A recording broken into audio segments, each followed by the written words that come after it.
নমস্কার, আমি doctor Debasmita Roy, DM gastro, consultant gastroenterologist, director Dyuti cardio and gastro solutions.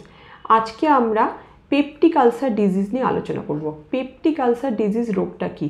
পাকস্থলী কিংবা ডিওডিনাম মানে ক্ষুদ্রান্তের প্রথম অংশে যদি আলসার হয় তাকে আমরা পেপটিক আলসার ডিজিজ বলি।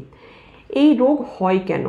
আমাদের দেশে এই রোগ হওয়ার অন্যতম বড় কারণ হলো এইচ পাইলোরি ইনফেকশন, অনিয়মিত জীবনযাত্রা, বাইরের খাবার জাঙ্ক ফুড খাওয়া, সময় মতো খাবার দাবার না খাওয়া, পেন কিলার জাতীয় ওষুধ এক্সেসিভ ইউজ করা, এই সমস্ত ঘটনাগুলো পেপটিক আলসার ডিজিজ করতে পারে। আমাদের দেশে গ্যাস্ট্রিক আলসার বা পাকস্থলীর আলসার এবং ক্ষুদ্রান্তের আলসার, এই দুটোর মধ্যে ক্ষুদ্রান্তের আলসার বেশি দেখা যায় এবং যার মূল কারণ আইদার এইচ পাইলোরি ইনফেকশন অথবা অনিয়মিতভাবে পেন কিলার ইউজ করা। কি কি উপসর্গ হতে পারে পেপটিক আলসার ডিজিজ হলে?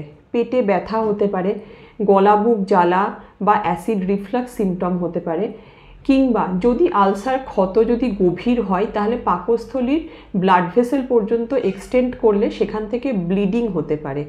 যে কোনো আলসার যদি হিলিং ফেজে থাকে তাহলে পাকস্থলীর শেষ প্রান্ত বন্ধ হয়ে গিয়ে গ্যাস্ট্রিক আউটলেট অবস্ট্রাকশন বা পাকস্থলীর খাবার বারবার ওপরে উঠে আসা বা ভমিটিং টেন্ডেন্সি হতে পারে।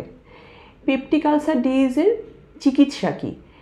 প্রথম কথা হলো, যদি এই সিমটমগুলো পেটে ব্যথা, বারে বারে বমি কিংবা রক্ত বমি, কালো পায়খানা এই রকম উপসর্গ নিয়ে এলে প্রথমে ডায়াগনোসিস করতে হবে। ডায়াগনোসিসের একটাই রাস্তা, এন্ডোস্কোপি।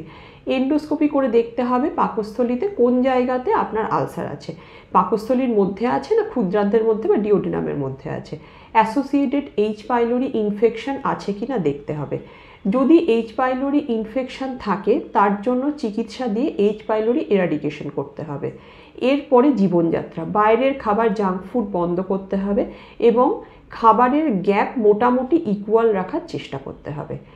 এরপরে তা সত্ত্বেও যদি দেখা যায় আলসার আছে, এরপরে পিপিআই বা প্যান্টোপ্রাজোল, র্যাবেপ্রাজোল, এসোমেপ্রাজোল জাতীয় ওষুধ দিয়ে রোগীর চিকিৎসা করতে হবে। যদি পেশেন্টের প্রলং এনসেড ইউজ বা পেন কিলার খাওয়ার অভ্যেস থাকে সেটা বন্ধ করতে হবে। রোগীর যদি স্টেরয়েড নেওয়ার অত্যাবশ্যক প্রয়োজন থাকে তাহলে অ্যাসোসিয়েটেড আমাকে প্যান্টোপ্রাজোল জাতীয় ওষুধ কন্টিনিউ করতে হবে। পেপটিক আলসার ডিজিজ রোগটা শুনতে সহজ হলেও এর যে তিনটে কমপ্লিকেশন সব থেকে চিন্তা, সেই তিনটে হলো, 1 নম্বর ব্লিডিং যেটা আগে বললাম, কিংবা আলসার যদি আরও ডিপ হয় তাহলে পারফোরেশন হতে পারে, সেক্ষেত্রে সার্জারি করতে হবে, এবং যদি আলসার হিলিং ফেজে থাকে তাহলে গ্যাস্ট্রিক আউটলেট অবস্ট্রাকশন করতে হবে, সেক্ষেত্রে অনেক সময় সার্জারি বা এন্ডোস্কোপিক থেরাপির প্রয়োজন হয়।